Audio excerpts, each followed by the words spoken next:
সেই আদালতের সাক্ষীকে হবে, সেই আদালতের সাক্ষী অন্য কেউ হবে না, সেই আদালতের সাক্ষী অন্য কাউকে উপস্থিত করা হবে না, সেই আদালতে অন্য কোনো ফেরেশতাদেরকে হাজির করা হবে না, সেই আদালতে বাপ আর মা বাপ ভাই বোনদেরকে হাজির করা হবে না, সেই আদালতে নিজের শরীর থেকে আমাদের হাত, আমাদের পা, আমাদের চামড়াগুলো তার সাক্ষী দিয়ে দেবে।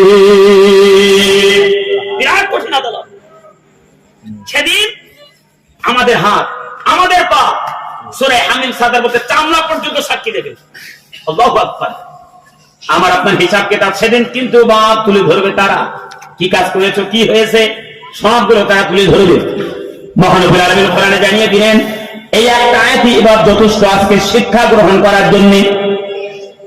যে হাতকে আমরা ভীষণ ভালোবাসি, যে পায়ের কোথাও ক্ষত হলে থাকতে পারি না, শরীরের কোন জায়গায় থেকে হলে বাপ আমরা থাকতে পারি না।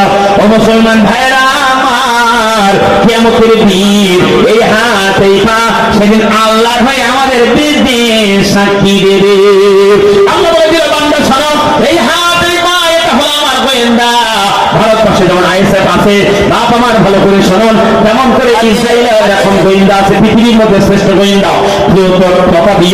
পাকিস্তানে আছে, বিভিন্ন জায়গায় এমন গোয়েন্দা গ্রুপ আছে, এমন করে আল্লাহ পাক আমাদের কাছে গোয়েন্দা হিসাবে রেখে দিয়েছে।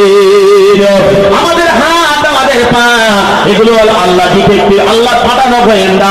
খেয়াল করে শুনুন, আল্লাহ পাক নিয়ে দিলেন। শোনা দেখেন 20 পারা নম্বর 16 আয়াত দেখেন, পড়তে সূরা নাম দেখেন তাহা। মহানবী আলামিন জানিয়ে দিয়েছেন, শুনুন, কুল্লা শাইইন খালাকাহু সুম্মা হাদা।